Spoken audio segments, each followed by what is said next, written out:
The Lumix S1-II, S1R2, and S1IIE can all shoot video to SD cards, CFExpress, or directly to SSDs, but there's some reasons you would want to pick each of these three media types. And in this video, we're going to break down all three and help you decide which system is worth investing in. I do want to say I own two S1IIs and an S1IIE. I've also had several S5-IIXs, and I do most of my shooting indoors in a temperature controlled environment at about 70 degrees. So most of my talking is going to come from that experience. I also recently updated the cameras all to the newest firmware, which made shooting to CFExpress B cards reliable with all three cameras, but unfortunately I have not got to test this with the S1RII yet. Let's talk the advantages and disadvantages of all three media types. SD cards are probably the most common, but they're also going to be the most limited because they don't support all the codecs. So if you want to record in ProRes RAW, you're not going to be able to do that to SD cards. Also, SD cards can still be pretty expensive if you want to get them in a 512 gigabyte or a 1 terabyte size. They're also going to be the slowest for actually getting your files on your computer because they top out at 300 megabytes a second compared to the 3000 to 4000 megabytes a second that SSDs or CFExpress B cards can. So those cards are going to offload at 3 to 10 times the speed of the SD cards. What I like about SD cards though is they're super common, so it's pretty easy to find an SD card that'll work with the camera, but you're probably going to be limited on the codecs that you can shoot with. I was still able to shoot in 4K 120 with the S1II using the SD card, but with some of the codecs on the S1R2, I was finding myself very limited when shooting to SD cards. A 512 gigabyte V90 SD card can cost all the way up to about $400, and the 1 terabytes are about $800, which is pretty pricey for media for your camera. You can also use V60 cards, which are quite a bit cheaper than V90, but then you're still going to be limited on the codecs you can use with them. And I found for me and the types of shooting I did, V60 and V90 both work just fine, and I was still limited on being able to do ProRes as well as some of the other higher end types of shooting. With CFExpress B cards, these ones are still pretty expensive, and the biggest issue with these is they were generating a lot of heat. Lumix just launched some new firmware updates for the whole S1II series, and this seems to have fixed it. I was actually able to power my camera with the internal battery and then use USB-C power, and I think I recorded for 6 or 7 hours to the S1II and the S1IIE the other day. So now I'm getting great performance with the CFExpress B cards, even for doing long takes in OpenGate 6K. You still may run into some issues with overheating if you're shooting in ProRes and trying to shoot for 3 to 6 hours though. And I don't think most people are getting these cameras to record in that high of a bit rate for that long.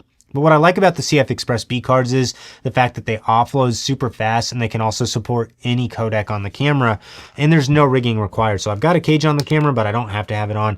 It's super easy to just pop the card in and be able to shoot all the codecs, no issues, and still offload really fast. One con though is you're probably going to need to buy a more expensive CFExpress B card reader if you want to be able to take advantage of those faster speeds. And this OWC one is about $100, which isn't cheap, but it makes getting the files off your cards very fast. I'm going to have links for all my favorite cards and SSDs in the description below as well. So if you're interested in checking any of those out, feel free to check the links in the description for those. A couple more advantages of CFExpress B though is you can actually keep all the doors closed on the side if you need it to be fully weather sealed. So that's very nice to have that peace of comfort of mind and know that all your ports are protected. And if you want to use this with USB-C power without using a dummy battery, then you can just power it with the USB-C port on the side of it, which I also find to work really well and to basically be able to allow you to record forever with a very high capacity CFExpress B card. The downsides to CFExpress B though is they're still pretty expensive. You're going to need the card reader, and they can also generate more heat inside of the camera than recording to an external SSD because you've got that media actually inside the body of your camera.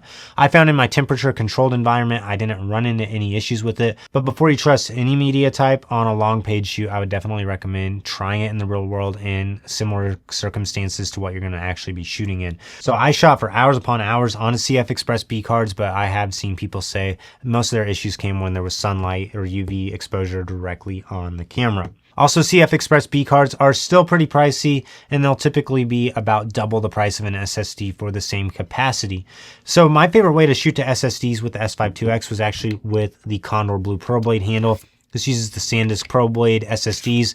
Inside of it, it's got a USB-C port on it, and you actually need to use a cage on your camera So you can slide this on a NATO rail, and then you just open up the USB-C port, plug it in, go to your camera, and set it up with USB recording. With the S1R II, you can't record every codec to USB unless you have external power to the camera, which is a little bit of an inconvenience and definitely limits you some with using a SSD with the S1R II. I did really like using the ProBlades because whenever you're done, you can just pop them out and quickly move the files on your computer, either using one of their transports or also their big station.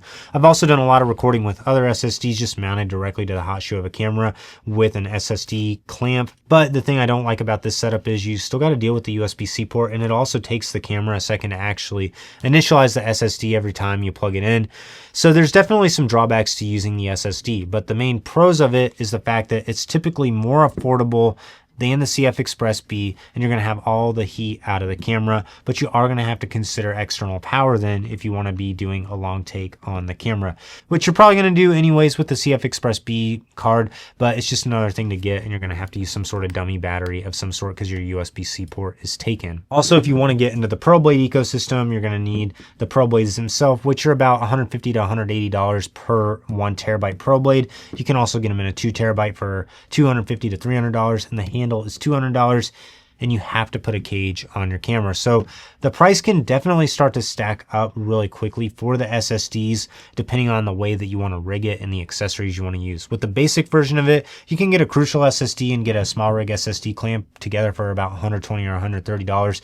So that's very cheap compared to CFExpress B card and card reader. But with the SSD recording, you've also got to be careful. Don't let the USB-C port get bumped, and you're not going to have your camera fully weather sealed as well if that's an issue for you. So there's definitely significant drawbacks to SSD recording. I've personally done more recording with the S5-IIX and the S1II with SSDs than any other media type, and it works really great.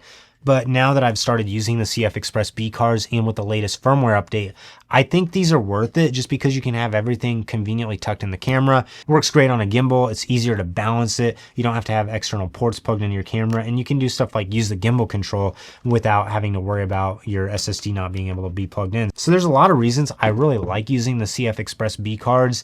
And to me, I think it's the best out of all three worlds now, because you get the amazing speed of offloading and you get the reliable weather sealing of the cameras. And with the latest firmware update, you can record pretty much indefinitely inside.